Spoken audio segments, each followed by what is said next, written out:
श्री भगवान दास तोदी कॉलेज के YouTube channel पर आप सभी का स्वागत है। आज के इस वीडियो में हम बात कर रहे हैं बीएससी पार्ट सेकंड का आपका जो बॉटनी का पेपर है, सेकंड पेपर जो पढ़ रहे हैं अपन, प्लांट फिजियोलॉजी और बायोकेमिस्ट्री। जैसा कि आप लोगों ने प्रीवियस वीडियो में देखा होगा, अपन ने बातें की थी प्लांट वाटर रिलेशन के बारे में, और आज अपन बात कर रहे हैं वाटर एब्जॉर्प्शन या absorption of water, absorption of water, यानी कि जल का जो अवशोषण है वो किस प्रकार से होगा, उससे रिलेटेड आप लोग पढ़ेंगे। तो जैसा कि आपने पहले के वीडियो में पढ़ा है, अपन ने जाना है कि वाटर जो है वो प्लांट के लिए क्यों इम्पोर्टेंट है, जिसमें आप लोगों ने देखा था कि जो वाटर जो होता है वो प्रोटोप्लाज्म का मेन कंपोनेंट होता है, और इसी के साथ में आपने देखा था कि प्लांट के अंदर जो सेल्स होती है उनको टर्जिट बनाए रखने के लिए या कूलिंग इफेक्ट प्रोवाइड करवाने के लिए या जितने भी आयंस होते हैं उनको डिजोल्व करने के लिए कई सारे इम्पोर्टेंट रोल जो है वो आपने वाटर के बारे में जाने हैं। अब आप देख रहे हैं कि इसका अवशोषण जो है वो पौधे में किस प्रकार से होगा। तो आप लोगों ने देखा है कि प्लांट जो है उनको अपन दो कैटेगरी में अपन ने डिवाइड किया हुआ है। एक तो आप कहते हैं लोअर प्लांट्स होते हैं और एक अपन ने कहा है हायर प्लांट्स। तो जो लोअर प्लांट्स है जिनके अंदर अपन कहते हैं कि आपका जिसमें थेलोफाइटा ग्रुप के जो मेंबर्स होते हैं वो तो क्या करते हैं, जल को अवशोषित कर लेते हैं, यानी उनका पूरा जो थैलस का भाग होता है वो जल को अवशोषित करने का काम करता है। और वहीं पर अपन बात करें आपके जो वेस्कुलर प्लांट्स होते हैं, और वेस्कुलर प्लांट में कौन से आपके टेरिडोफाइट है, जिम्नोस्पर्म है, एंजियोस्पर्म है, ये जल को किस प्रकार से अवशोषित करते हैं, इनके अंदर पाया जाता है रूट सिस्टम। तो रूट सिस्टम के अंदर आपका जो मूल रोम या जो रूट हेयर्स जो होते हैं वो क्या करते हैं, जल को अवशोषित करने का काम करते हैं। अब आप देखेंगे कि आपका जो रूट का जो सिस्टम है वो किस रूप में आप लोगों को देखने को मिलेगा। मान लीजिए कि ये आपकी रूट जो है उसका आपको एक डायग्राम जो है वो देखने को मिले, तो यहाँ पर आप लोग देखेंगे कि रूट का जो सबसे आगे का जो भाग है वहाँ पर आप लोगों को क्या देखने को मिलता है, जिसको अपन बोलते हैं कैलिप्ट्रोजन, यह इसका दूसरा नाम, इसे रूट केप या रूट पॉकेट के नाम से भी जाना जाता है। और ये कैलिप्ट्रोजन क्या काम करता है, क्योंकि जड़ें जो होती है वो भूमि में ग्रो करती है, और भूमि में ग्रो करती है तो मिट्टी के जो कण हैं उनके घर्षण के कारण से इनके डैमेज होने की संभावना होती है। तो उसके लिए प्रोटेक्शन प्रोवाइड करवाने के लिए क्या पाया जाता है, कैलिप्ट्रोजन जो है वो यहाँ पर आप लोगों को देखने को मिलता है।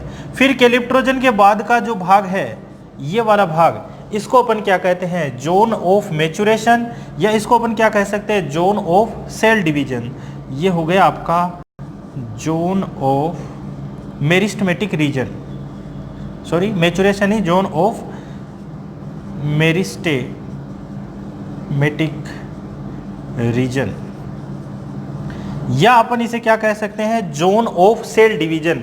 यानी कि मेरिस्टेमेटिक टिश्यू में आपने पढ़ा है कि यहाँ पर क्या पाया जाता है, सेल डिवीजन की कैपेसिटी पाई जाती है, जिसके कारण से क्या होती है, रूट की जो साइज है वो इंक्रीज होने का काम होता है। तो zone of meristematic reason.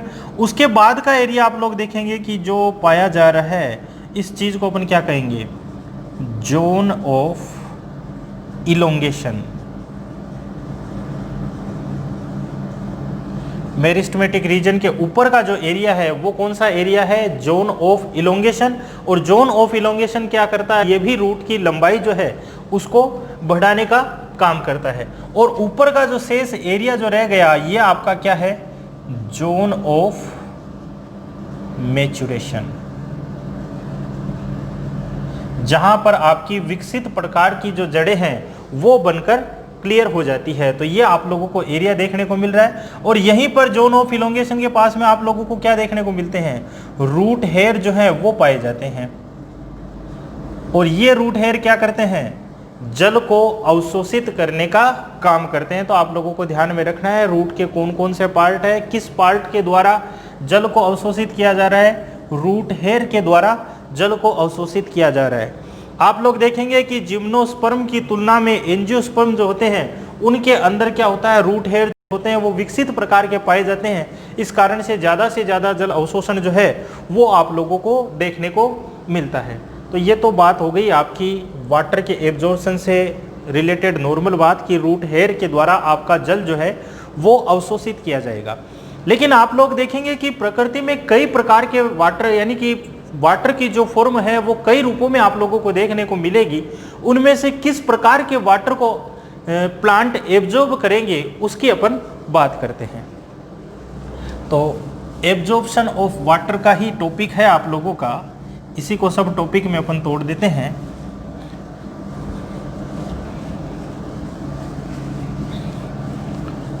Water absorption में है आपका फॉर्म्स ऑफ वाटर, जल के कौन कौन से रूप आप लोगों को देखने को मिलेंगे। एक डायग्राम के थ्रू अपन इसको समझते हैं। ये आपका एक प्लांट है,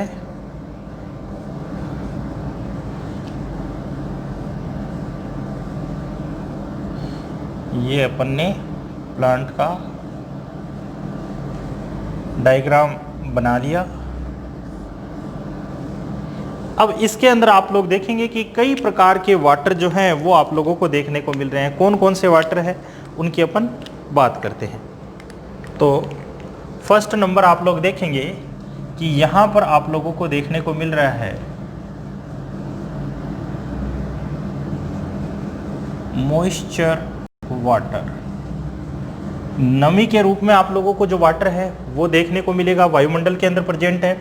फिर उसके बाद में आप लोग देखेंगे कि ये जो सोइल की सरफेस है यहाँ पर वाटर पाया जा रहा है, इसको अपन क्या कहेंगे, सेकंड नंबर वाटर है सरफेस वाटर। फिर नेक्स्ट सोइल की सरफेस के नीचे अपन आए, ये सोइल की सरफेस के नीचे का भाग जहां पर आप लोग देखेंगे कि यहां पर वाटर किस रूप में आप लोगों को देखने को मिल रहा है। वाटर का एक फॉर्म हो गया जिसको अपन क्या कह रहे हैं, तीसरे टाइप का हो गया आपका हाइग्रोस्कोपिक वाटर। फिर नेक्स्ट आप लोग देखेंगे कि सोइल के पार्टिकल में जो कैपिलरी स्पेस पाया जाता है वहां पर आप लोगों को वाटर देखने को मिल रहा है, फोर्थ नंबर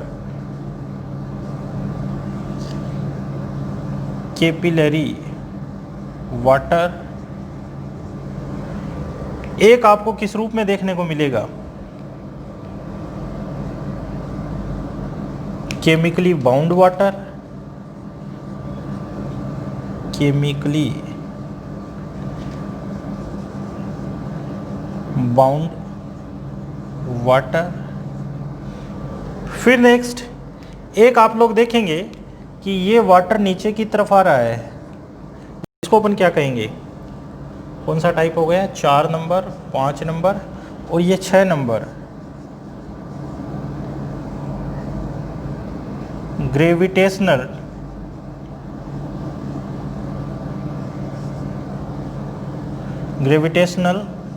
वाटर।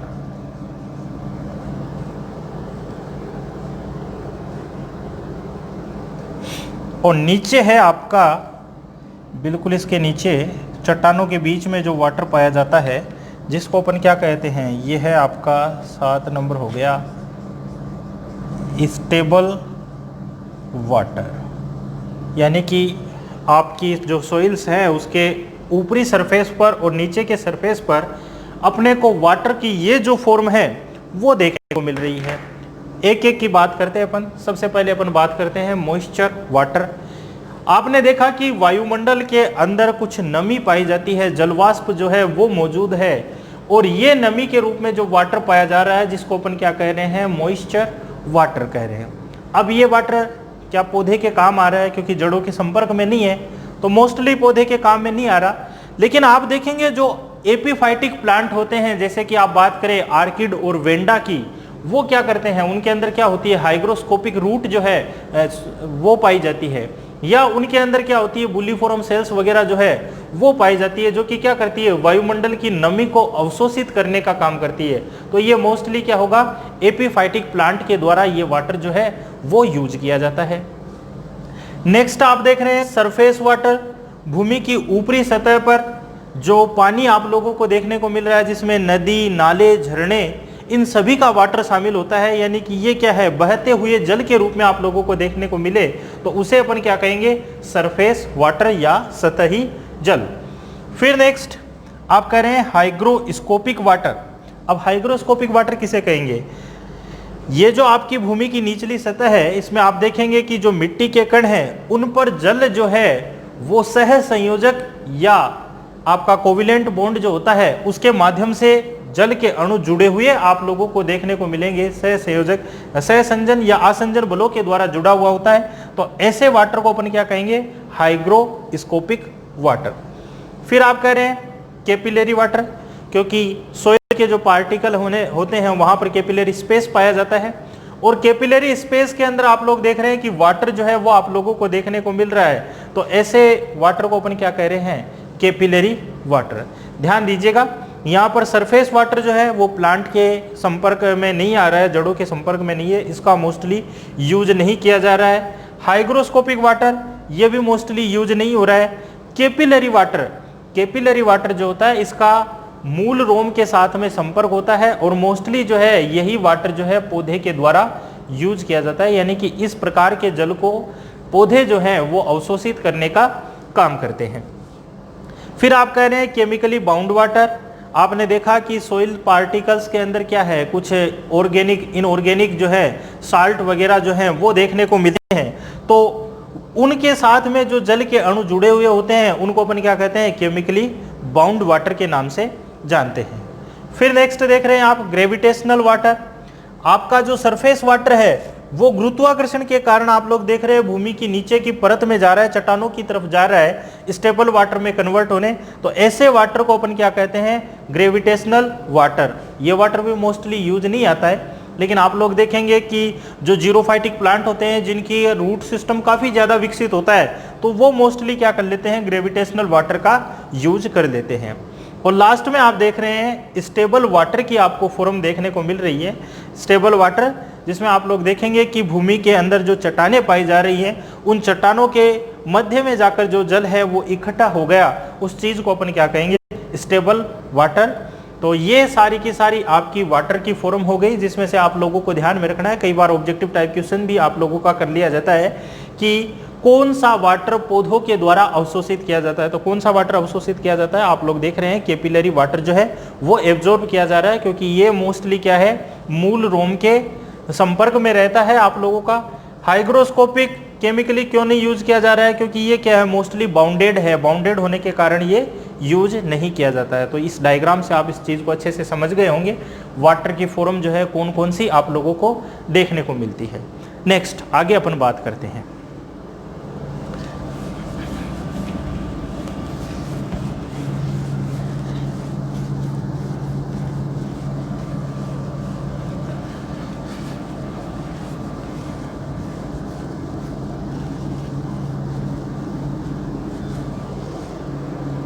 इसी टॉपिक के अंदर आप लोगों को नेक्स्ट देखने को मिलेगा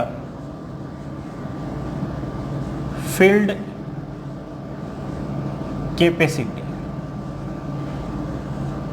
हिंदी में इस चीज को बोले तो आप क्या कहेंगे, ये है मृदा की क्षमता, मृदा क्षमता, फील्ड कैपेसिटी। फील्ड कैपेसिटी का मतलब ये है कि मृदा के अंदर जो जल को धारण करने की जो क्षमता है वो क्षमता क्या है, आपकी मृदा क्षमता या फील्ड कैपेसिटी, यानी कि कितना वाटर जो है वो एब्जॉर्ब किया जाएगा, उस कंडीशन को अपन क्या कहेंगे, फील्ड कैपेसिटी। अब यहां पर ध्यान देना, फील्ड कैपेसिटी के बेस पर आप लोग देखेंगे कि आपको मोस्टली 3 प्रकार की सोइल जो है वो देखने को मिलती है। वैसे तो सोइल के कई टाइप होते हैं, लेकिन मोस्टली 3 प्रकार की जो सोइल है उनकी अपन बात करेंगे। कौन सी, क्ले सोइल, लोम सोइल और सैंडी सोइल। क्ले सॉइल आप बोलते हैं इसको चिकनी मिट्टी, चिकनी मिट्टी है। और इस मिट्टी का दूसरा नाम है, इसको क्या कहा जाता है, वाटर लोज सोइल, यानी कि जल प्लवित मृदा के नाम से भी इसे जाना जाता है, क्योंकि आप लोगों को पता है चिकनी मिट्टी जो होती है वो ज्यादा मात्रा में जल को अवशोषित कर पाने में सक्षम होती है, तो इसको वाटर लोज सोइल के नाम से या जल प्लवित मृदा के नाम से भी जाना जाता है। अब मृदा क्षमता, आपने कहा कि मृदा के अंदर जितना जल अवशोषित करने की कैपेसिटी है वो क्या है, फील्ड कैपेसिटी। आप लोग देखेंगे कि आपकी जो क्ले सोइल होती है इसकी जो फील्ड कैपेसिटी होगी, अपन बात करें first number field capacity, clay soil की कितनी है, आप लोग देखेंगे 40 से 45%। फिर यही बात करें आप फील्ड कैपेसिटी लोम सोइल की, तो आप लोग यहां पर देखेंगे यहां पर कितनी है, 20 से 25% है। जबकि सैंडी सोइल की फील्ड कैपेसिटी की अपन बात करें तो यहां पर आप लोग देखेंगे कि ये कितना है, 5 से 10% के रूप में आप लोगों को इसकी जो है वो आप लोगों को देखने को मिलती है। फील्ड कैपेसिटी के साथ में आप लोग देखेंगे, क्योंकि ये कई बार आपका क्वेश्चन पूछा जाता है, इनमें से कौन सी मृदा जो है वो उपजाऊ है, तो यहां पर आप लोगों को ध्यान में देना है। एक तो अपन किसकी बात करेंगे, ह्यूमिडिटी, और एक बात करेंगे एरिएशन।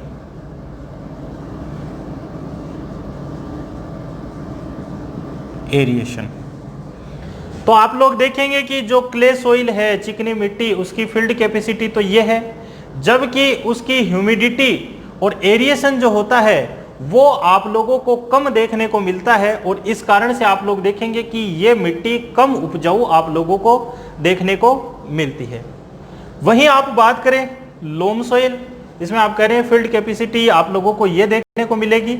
यहां पर आप लोग देखेंगे कि लोम सोइल या दोमट मिट्टी जिसको अपन कह रहे हैं, इसकी ह्यूमिडिटी जो होती है वो सर्वाधिक होती है, जबकि इसका जो एरिएशन जो होता है वो आपको मध्यम प्रकार का देखने को मिलता है, और इस कारण से ये जो मिट्टी होती है आप लोग देखेंगे कि ये उपजाऊ मिट्टी के रूप में जानी जाती है। नेक्स्ट अपन बात करें सैंडी सोइल, जिसको अपन क्या कहते हैं, बालू मिट्टी।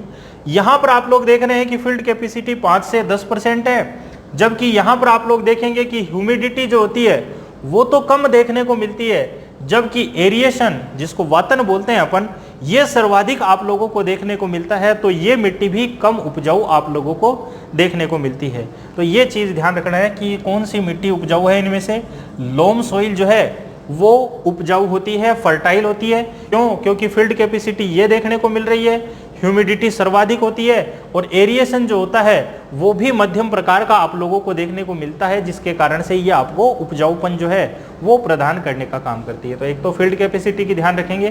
फील्ड कैपेसिटी क्या होता है, फील्ड कैपेसिटी के आधार पर अपन ने सोइल को 3 टाइप्स में डिवाइड किया हुआ है, जिसमें से कौन सी सोइल जो है वो आपको फर्टाइल रूप में देखने को मिल रही है। फिर नेक्स्ट अपन बात करते हैं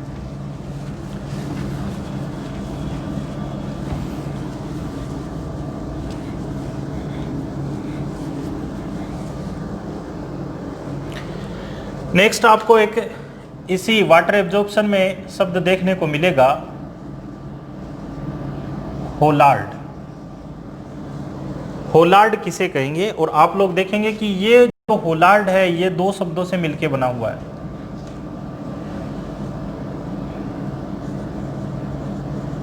क्रेशार्ड, और एक शब्द है आपका इकार्ड। क्रेशार्ड क्या होगा, इकार्ड क्या होगा, होलार्ड क्या होगा। होलार्ड का मतलब है कि आपकी सोइल के अंदर कितना टोटल वाटर प्रेजेंट है, वो वाटर आपका क्या कहला रहा है, होलार्ड। मृदा में उपस्थित कुल जल की मात्रा किस नाम से जानी जा रही है, होलार्ड के नाम से जानी जा रही है। अब आप देख रहे हैं कि मृदा में कई सारे जल के अपन ने टाइप्स देखे हैं, कई फॉर्म देखे अपन ने वाटर में।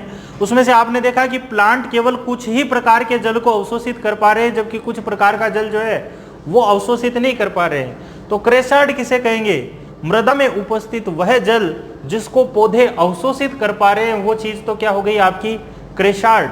और मृदा में उपस्थित वह जल जिसको पौधे अवशोषित नहीं कर पा रहे, वो चीज क्या हो गई आपकी इकार्ड। और दोनों को मिलाकर क्या बन गया, होलार्ड। ध्यान में रह जाएगा, मृदा में उपस्थित टोटल जल जो है वो तो क्या है, होलार्ड।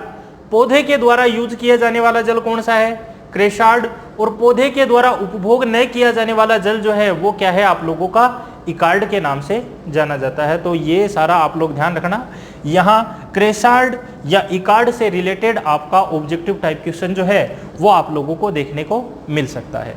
फिर आगे बढ़ते हैं अपन नेक्स्ट।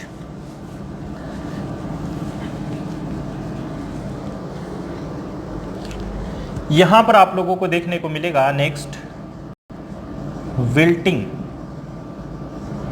विल्टिंग का आप लोग देखेंगे इसको क्या कहेंगे, हिंदी में कहा जाता है इसको म्लानी।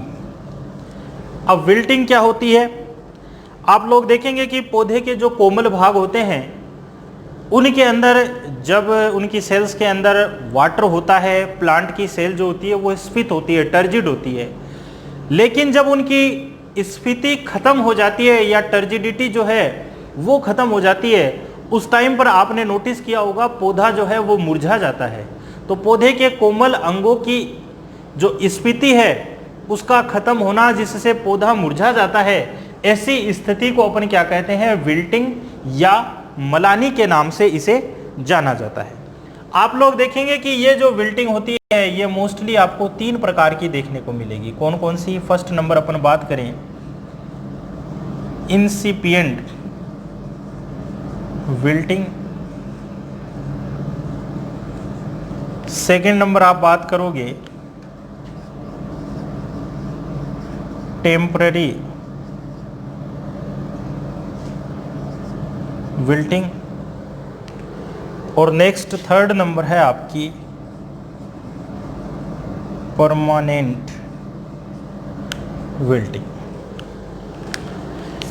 इंसिपिएंट विल्टिंग जिसको आप बोलेंगे प्रारंभिक मलानी, आप लोग देखेंगे कि जब दोपहर का समय होता है उस टाइम पर जल अवशोषण की तुलना में वाष्पोत्सर्जन की दर अधिक हो जाती है, और वाष्पोत्सर्जन की दर अधिक होगी तो आप लोग देखेंगे कि प्लांट की जो सेल है उसकी जो टर्जिडिटी है वो धीरे धीरे खत्म होने लगती है, और टर्जिडिटी जैसे ही खत्म होगी आप लोग देखेंगे कि पौधे की पत्ती जो होती है वो मुरझा जाती है। तो यहाँ पर आप लोग देख रहे हैं कि पत्तियों का मुरझाना ये किस प्रकार का हो गया, इंसिपिएंट विल्टिंग, प्रारंभिक विल्टिंग। लेकिन यहाँ पर आप लोग देखेंगे कि जैसे ही पौधे को पानी प्रोवाइड करवा दिया जाता है, पौधा जो है वो वापस अपनी मेन कंडीशन के अंदर आ जाता है, यानी कि जो उनकी मूर्छा होती है वो टूट जाती है। तो ये यहाँ पर आपको इंसिपिएंट विल्टिंग के रूप में देखने को मिलेगा।